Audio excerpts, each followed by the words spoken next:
Muy bien, muchachos. Antes de pasar a la siguiente lección, solo quiero terminar de platicar acerca de, bueno, acerca, un poquito más acerca de los filtros, ¿verdad? Nosotros vimos, la clase pasada, ¿verdad? Que podíamos nosotros,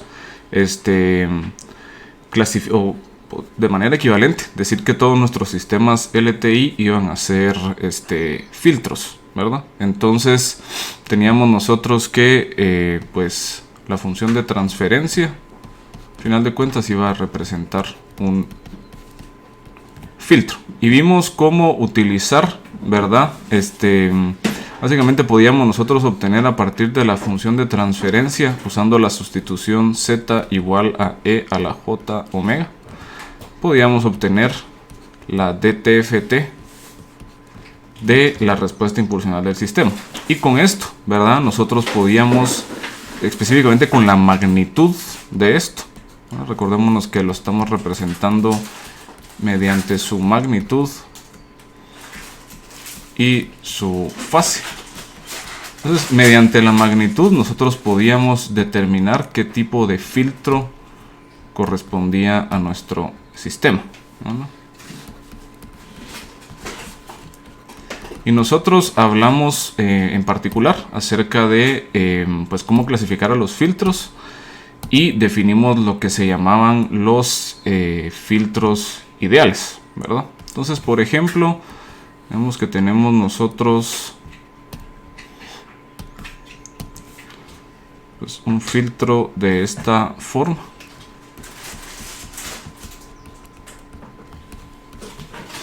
Y veíamos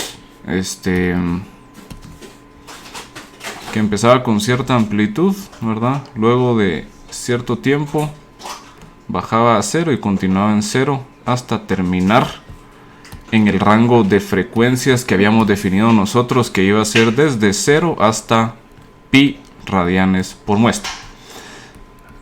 Nosotros dijimos que la frecuencia en donde nosotros separábamos, ¿verdad?, lo que estaba haciendo pues el filtro. Es decir, en este caso nos dábamos cuenta de que todas las frecuencias, o el filtro está dejando pasar con amplitud A todas las frecuencias antes de esta frecuencia de acá, que nosotros llamamos omega C, ¿verdad? Y por ese funcionamiento que estaba dejando pasar todas las frecuencias por debajo de esta frecuencia en particular, era un filtro, ¿verdad?, pasabajas. Muy bien.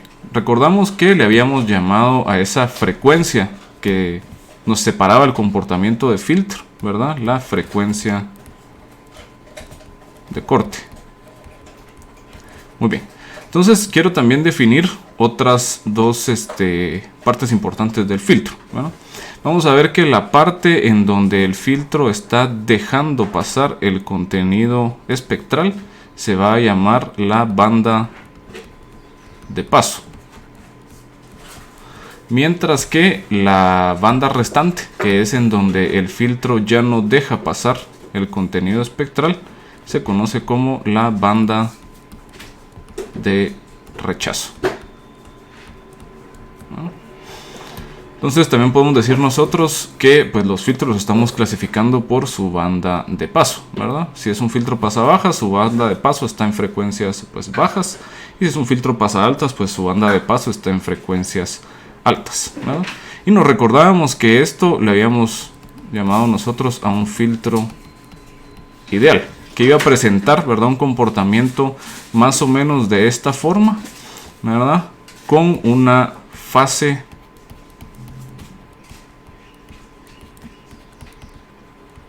lineal.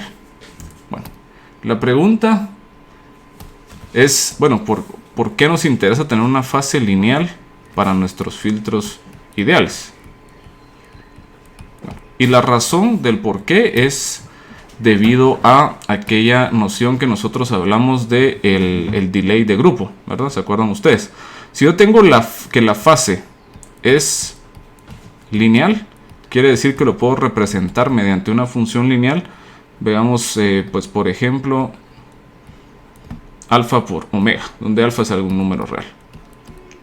Entonces, si yo calculo el delay de grupo, que yo sé que es la derivada de la fase con respecto de la frecuencia, nos vamos a dar cuenta de que esto va a ser igual a una constante, ¿verdad? Lo que va a implicar entonces que el sistema se tarda en procesar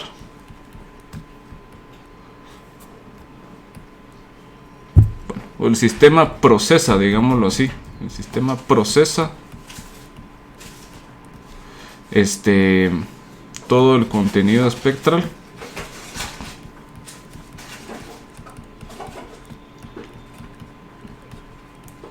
al mismo tiempo.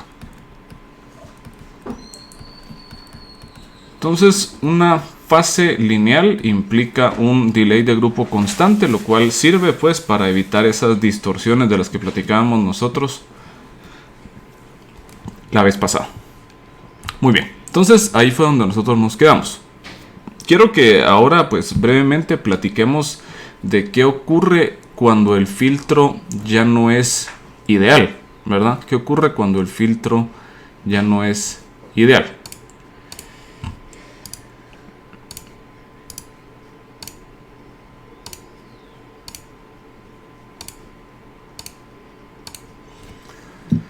Entonces, ¿qué ocurre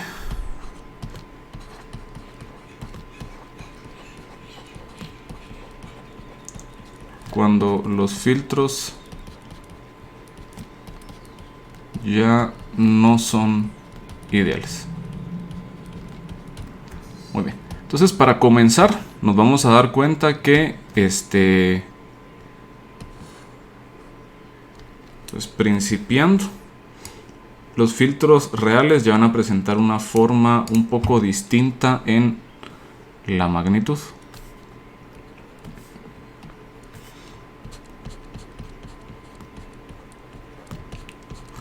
Entonces, en lugar de nosotros ver una forma de onda cuadrada, vamos a estar viendo nosotros más o menos, podría ser alguna cuestión así.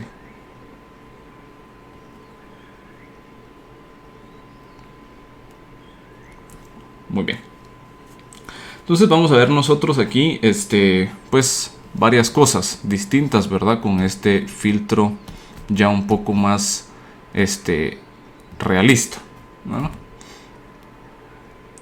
Muy bien. Entonces, ¿qué cosas podemos nosotros empezar, ¿verdad? A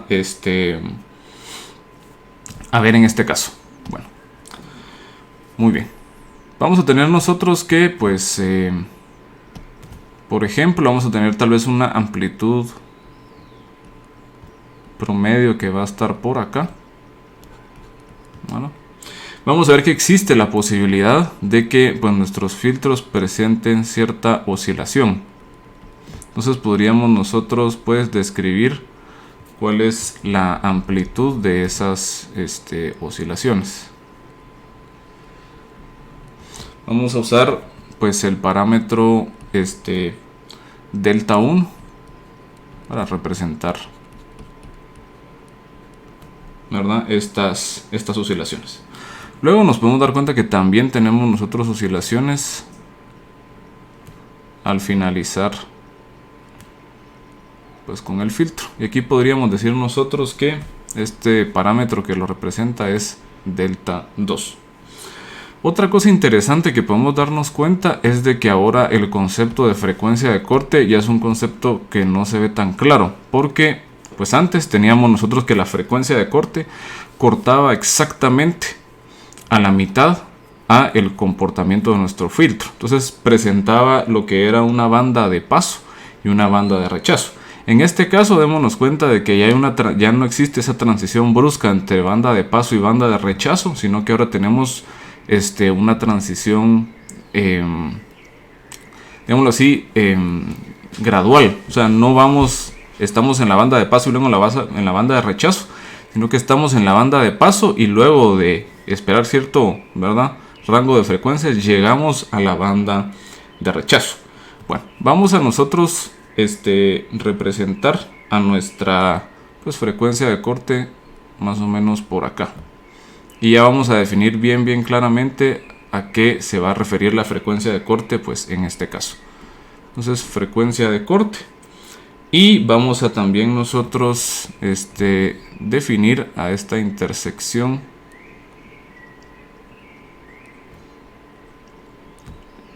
como una omega S, ¿vale? Muy bien. Tenemos nosotros entonces pues la siguiente definición. Tenemos nosotros delta 1 se llama peak passband ripple. Delta 2 se llama peak stopband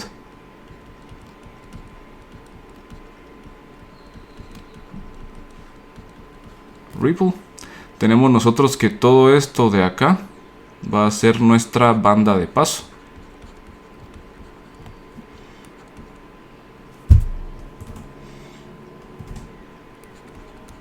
Démonos cuenta que se sigue cumpliendo, que igual la banda de paso está pues por detrás, o la frecuencia de corte nos dicta dónde está la banda de paso. Vamos a decir que todo lo que está luego de esta frecuencia omega S, ¿verdad? Que precisamente omega S es la stop band frequency, o sea, la frecuencia de banda de paso. Esta sería la frecuencia de banda de rechazo, ¿no? Esta sería la banda de rechazo. Y el rango de frecuencias en donde nosotros no estamos ni en la banda de paso ni en la banda de rechazo se conoce como la banda de transición. Muy bien. Luego tenemos también nosotros, ¿verdad?, la definición pues de frecuencia de corte.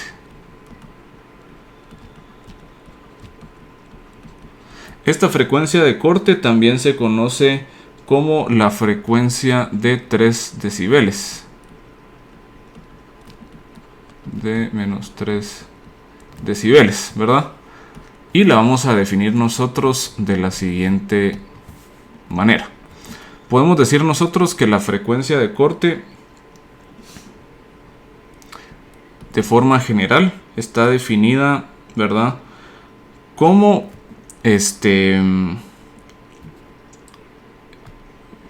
un medio. Bueno, realmente, perdón. La frecuencia de corte vamos a colocar nosotros de la siguiente forma.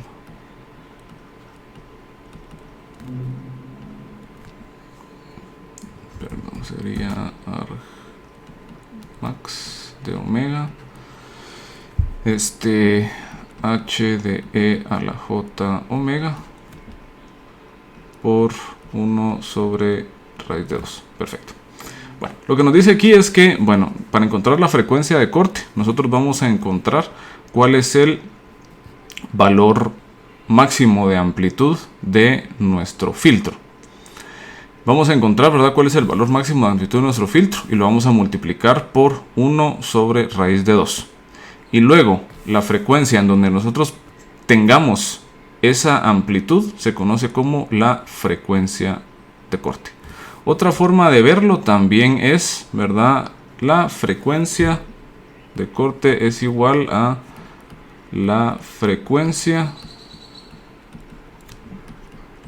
con amplitud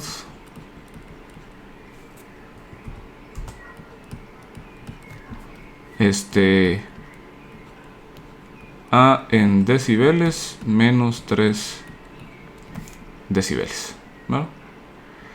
Muy bien, vamos a tener nosotros que esta frecuencia máxima de acá, o el valor máximo, ¿verdad?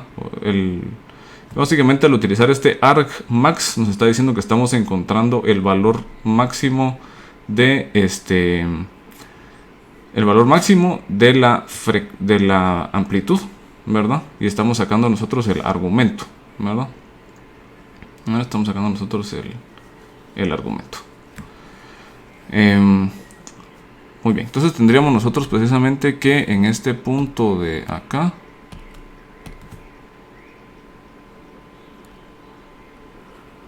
tenemos que la magnitud E a la J omega C es igual a 1/2 de valor máximo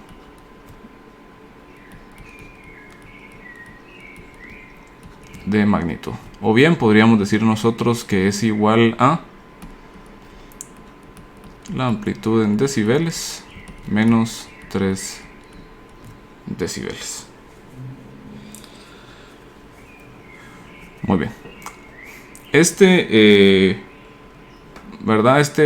Valor, bueno, digamos, nosotros tenemos que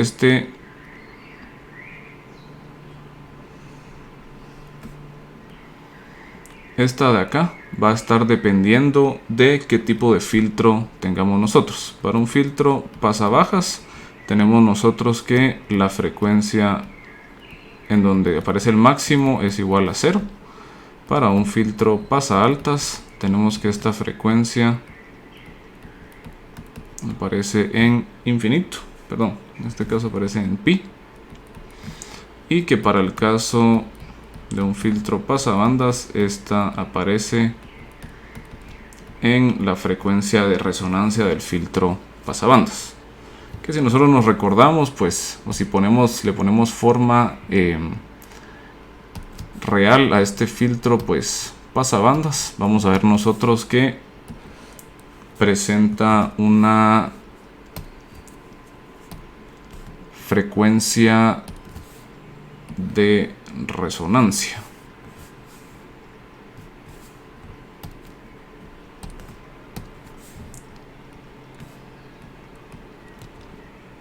Si fuera un filtro pasabanda, tendríamos nosotros más o menos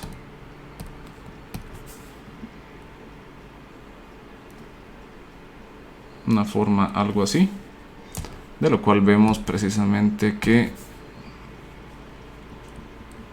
esta frecuencia de resonancia es donde ocurriría el valor máximo de amplitud, ¿verdad? Muy bien, otra particularidad que tenemos nosotros es de que para el caso de los filtros reales, pues la fase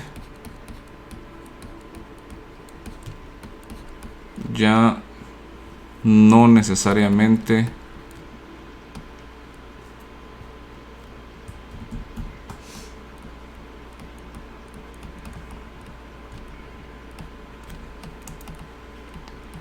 lineal, ¿no?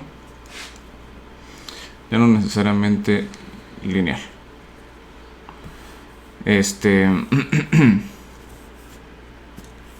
Sino que vamos a tener nosotros inclusive pues fase en forma de curvas como tangenciales, ¿verdad?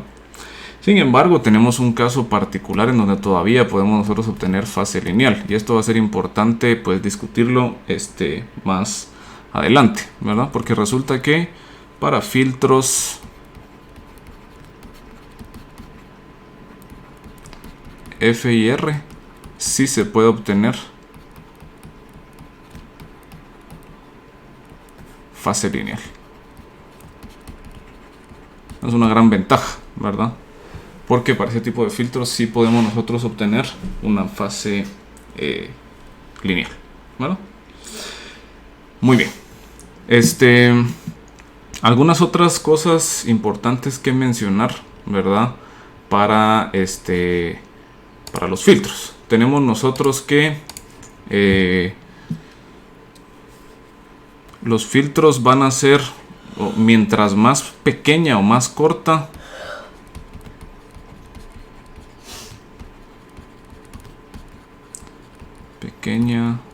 o estrecha, digámoslo así, sea la banda de transición,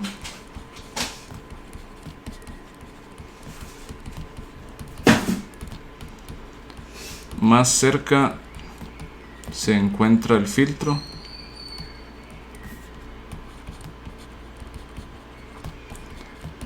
de ser ideal, ¿no?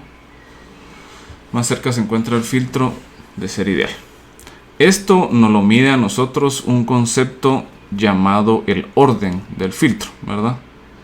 Esta cercanía se mide mediante el orden del filtro. Es decir, a mayor orden, más se parece a un filtro ideal.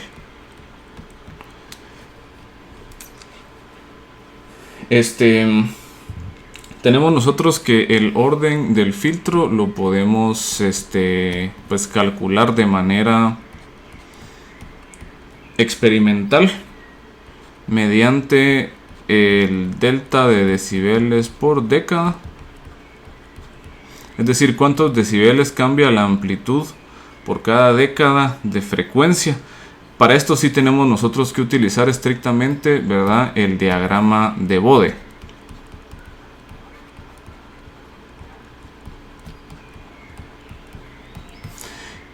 Dividido 20. ¿No? Bueno, para calcularlo de forma teórica, tenemos nosotros que pues para los filtros pasa baja es igual a el grado del denominador de h de z.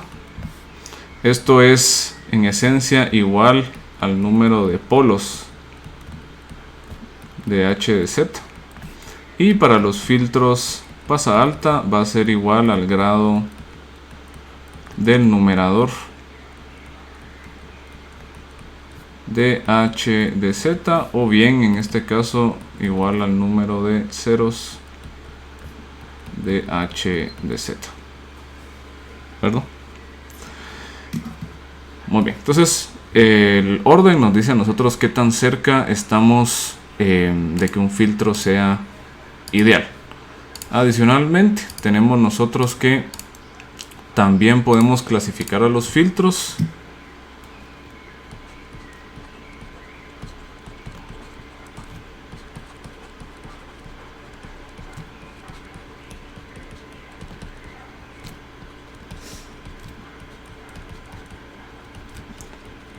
según la forma de su banda de paso, ¿verdad? Muy bien. Y para esto tenemos nosotros que pues comúnmente se hace la siguiente clasificación.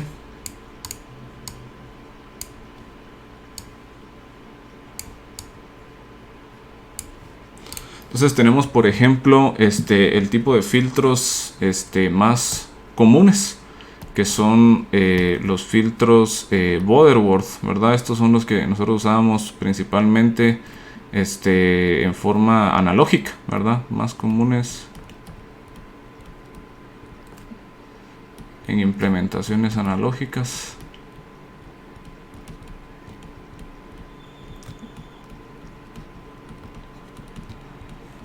Luego nos damos cuenta, por ejemplo, que tenemos a los filtros de tipo Chebyshev, que esos presentan cierta oscilación en la banda de paso, pero tienen la ventaja que la banda de transición es mucho más cerrada que la de los Butterworth, ¿verdad? Si nos damos cuenta, tanto los de Butterworth como los de Bessel presentan bandas de paso bastante planas, o sea, se parece bastante la forma de la banda de paso a la de un filtro ideal. Sin embargo, la banda de transición es bastante amplia.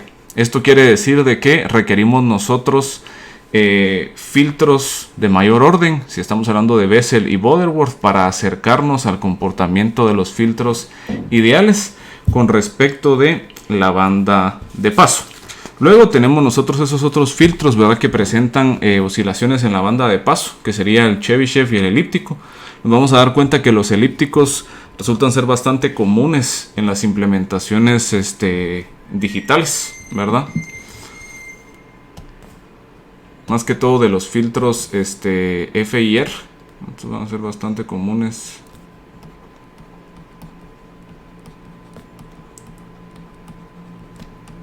En filtros F y R digitales. Y estos, a pesar que tienen la desventaja, si lo quieren ver así, de que presentan oscilaciones tanto en la banda de paso como en la banda de rechazo, tienen la banda de transición más corta. Entonces la ventaja es que estos filtros, inclusive a bajos órdenes, nos presentan a nosotros respuestas rápidas, digámoslo así, bastante cercanas a las ideales. La ventaja va a ser de que nosotros, por lo general, cuando hagamos el diseño de nuestros filtros, vamos a poder especificar como parámetros qué tantas oscilaciones tenemos nosotros permitidas realizar. Entonces la ventaja es de que vamos a poder nosotros jugar con esto, ¿verdad? Y encontrar ahí sí que un trade-off entre rapidez del filtro y qué tanta oscilación permitimos nosotros, ¿verdad? Al final de cuentas, si nosotros logramos ver, mientras más ideal sea el filtro, mayor va a ser el orden. Y si mayor es el orden del filtro, más complicada o más larga va a ser la ecuación de diferencias. Entonces lo que buscamos siempre es pues buscar implementaciones más eficientes que con filtros, ¿verdad?, de órdenes menores logremos ¿cómo se llama? Logremos nosotros obtener un buen resultado. Muy bien, entonces esas son algunas de las consideraciones que tenemos que tomar nosotros en consideración para para manipular los filtros cuando estos ya dejan de ser ideales, ¿verdad?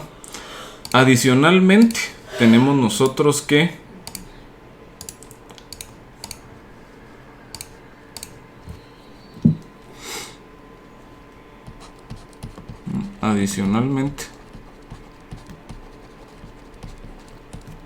tenemos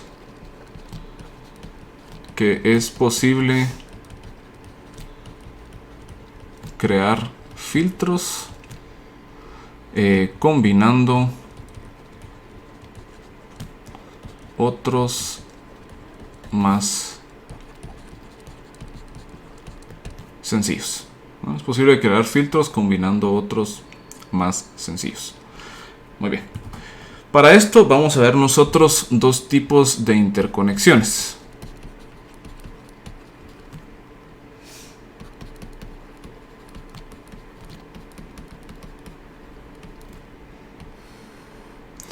La primera interconexión la conocemos nosotros como una interconexión en serie o en cascada. Y nos dice a nosotros lo siguiente, que si tenemos dos filtros con funciones de transferencia H1 y H2,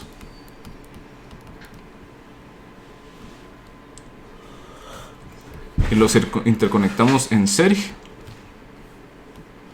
yo sé que aquí estaría mi señal de entrada X de Z, mi señal de salida Y de Z. Aquí llamamos una señal intermedia W de Z. Esto va a ser equivalente a tener un único filtro, pero con función de transferencia H1 por H2 de Z.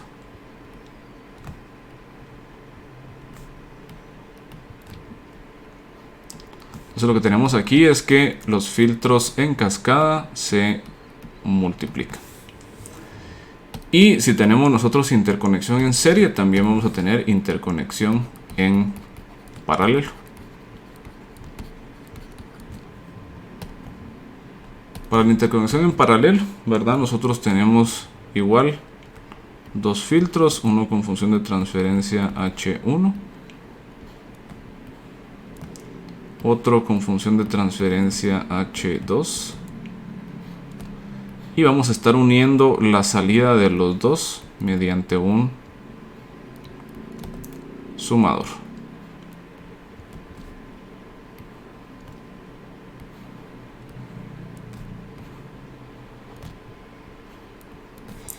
La entrada es X de Z, la salida es Y de Z. Y tenemos nosotros que esto va a ser equivalente a tener un único sistema con función de transferencia h1 de z más h2 de z.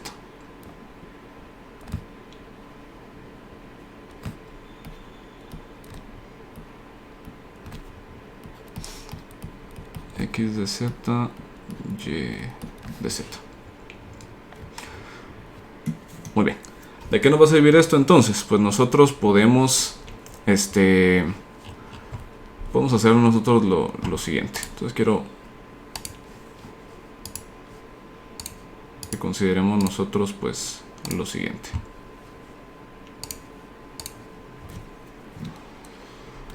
Entonces, por ejemplo,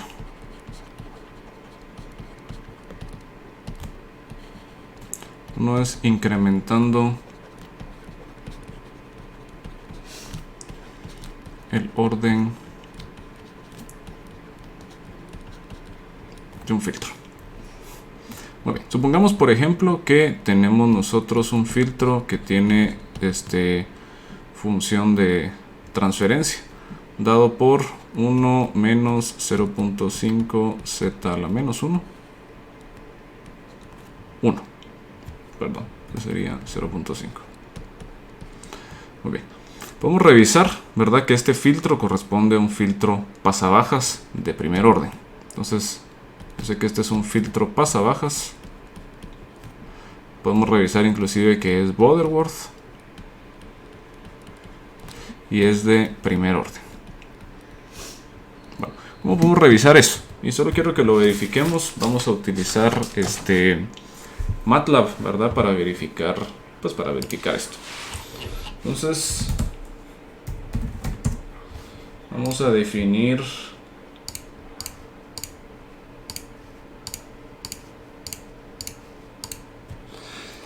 V es igual a 0.5, A es igual a 1 menos 0.5.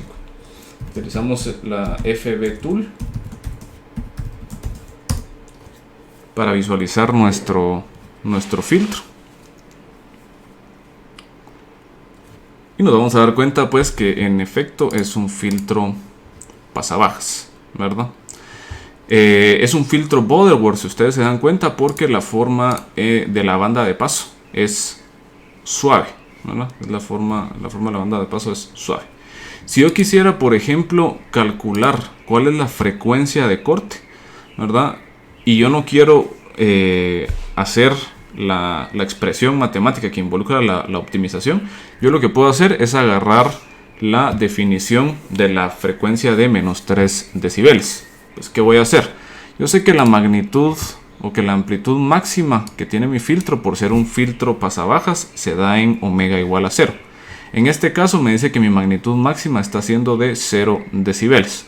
Entonces, yo lo que voy a hacer es que voy a agarrar esa magnitud máxima, le voy a restar 3 decibeles.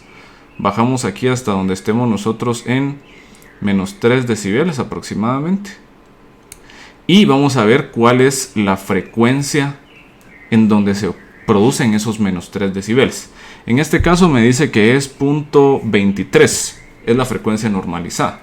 Entonces, realmente mi frecuencia de corte para este caso particular va a ser de aproximadamente 0.23 pi, ¿verdad?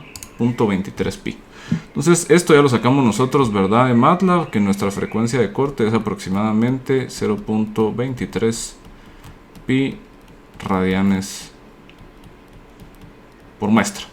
¿Cómo sabemos nosotros que este es un filtro de primer orden? Bueno, pues porque si yo paso esto a frecuencias positivas, me quedaría a mí 0.5 z sobre z menos 0.5, ¿verdad? 0.5 z sobre z menos 0.5. Entonces, si nos damos cuenta, yo puedo ver que el orden del denominador es precisamente 1, ¿verdad? Entonces es un filtro pues de primer orden. Muy bien. Entonces tenemos, ¿verdad? Ya tenemos nosotros la descripción completa de nuestro filtro. Sin embargo, nosotros quisiéramos tener un filtro mejor que este, porque si ustedes se dan cuenta, tenemos nosotros que pues este filtro, pues a pesar de que sí funciona como filtro pasabajas, es Butterworth, es un filtro muy lento, ¿verdad? Tiene una banda de transición demasiado amplia y nosotros quisiéramos que fuera un poco mejor. Entonces, ¿qué es lo que podemos hacer? Pues lo que podemos hacer es incrementarle el orden, ¿verdad? Tener nosotros un filtro, pero de segundo orden. Bueno, lo que podemos hacer entonces es hacer una interconexión en cascada. Y lo que vamos a hacer es que vamos a agarrar el filtro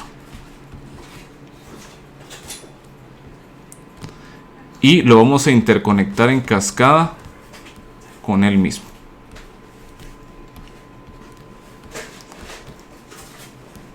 Entonces, ¿qué va a ocurrir? Bueno, ahora mi entrada está por acá, mi salida está pues por acá.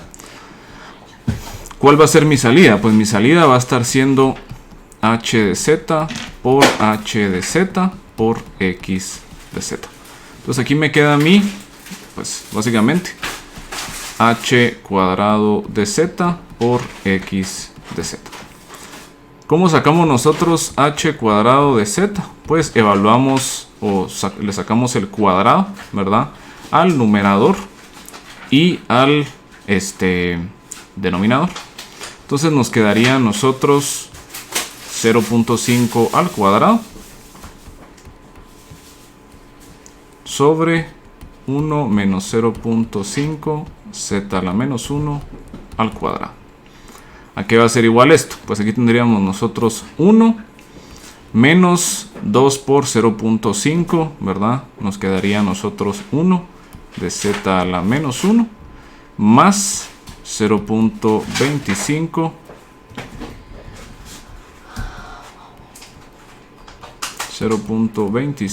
de z a la menos 2. Aquí nos quedaría a nosotros 0.25. Si pasamos esto a potencias positivas, tendríamos nosotros z cuadrado menos z más 0.25 y aquí arriba 0.25 z cuadrado.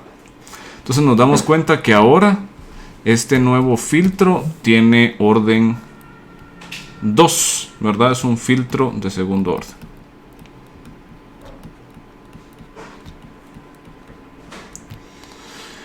Entonces veamos en MATLAB pues cómo se ve este nuevo filtro de segundo orden. Bueno, ahora vamos a colocar que V sigue es 0.25, que A ahora es 1 menos 1 y 0.25. Utilizamos igual la FB Tool.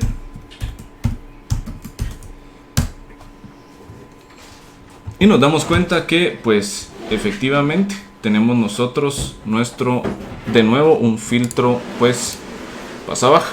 Solo que ahora nos damos cuenta que el filtro pasabaja es mucho más severo, es decir, la banda de transición es mucho más corta. Sin embargo, vale la pena que nos demos cuenta de una cuestión. Y es de que si empezamos a buscar ahora nosotros de nuevo nuestra frecuencia de corte. La frecuencia de corte está aquí en la frecuencia de menos 3 decibeles aprox.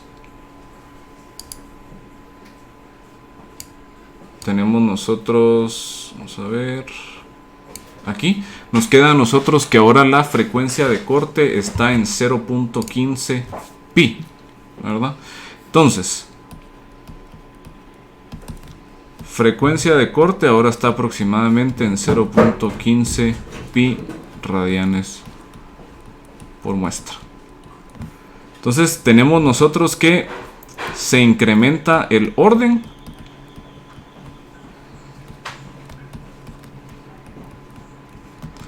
pero se corre hacia atrás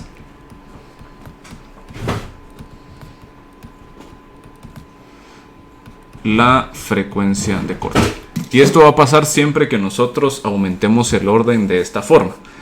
Si hacemos lo mismo con un filtro pasaaltas, va a ocurrir lo mismo. Se sube el orden, pero la frecuencia de corte se va a correr un poco más hacia adelante.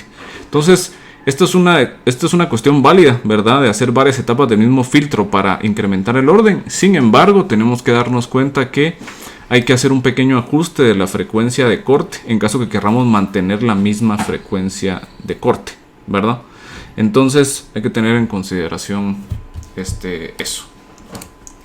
¿Qué más cuestiones podemos nosotros obtener a partir de la interconexión de filtros? Pues entonces tenemos nosotros que pueden obtenerse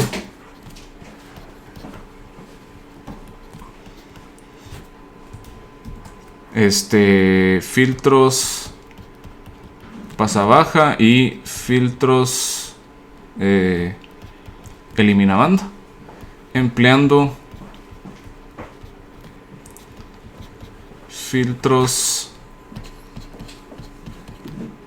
empleando combinaciones, empleando una interconexión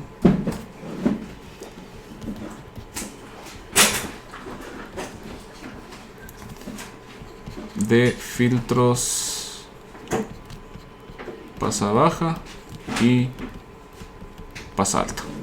Entonces, para el caso, por ejemplo, de los filtros pasabanda, lo que vamos a hacer es que vamos a hacer una interconexión en serie de un filtro pasa baja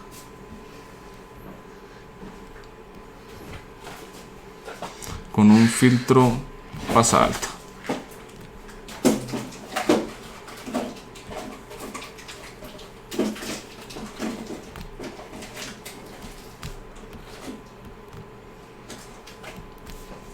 Aquí entra X, aquí sale Y. Entonces vamos a interconectar nosotros un filtro pues pasa alto y un filtro pasa baja.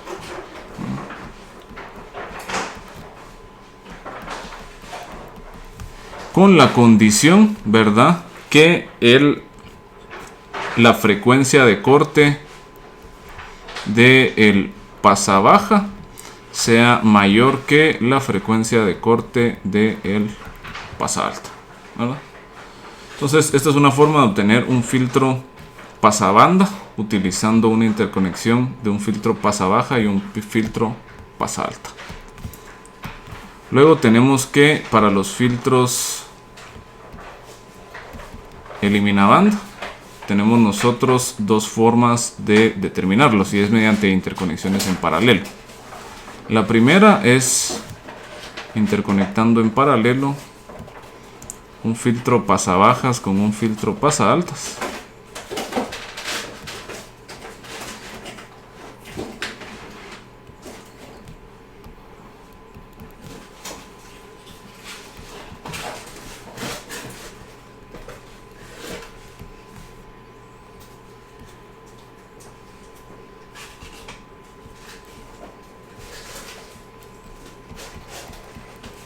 X, Y, y vamos a hacer nosotros la siguiente interconexión: filtro pasa bajas y un filtro pasa altas, donde se cumpla que ahora la frecuencia de corte del pasa bajas tiene que ser menor que la frecuencia de corte del pasa altas. Y la otra forma de obtener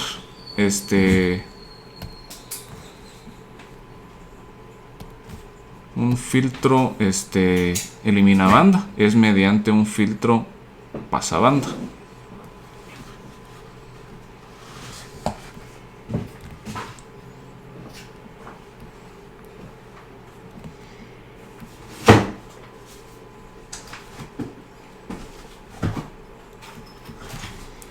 Entonces vamos a tomar nosotros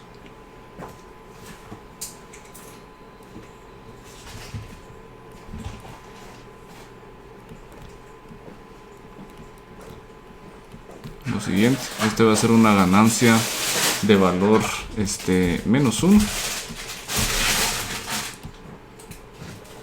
Aquí entra X de Z, sale Y de Z. Y tenemos nosotros por acá un filtro pasabanda.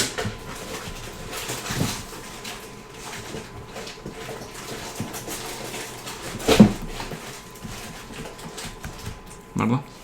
Entonces lo que estamos haciendo aquí, y este tiene que tener precisamente, tenemos que amplitud, y aquí lo vamos a hacer un poquito más general inclusive, bueno, una amplitud 1, ¿verdad?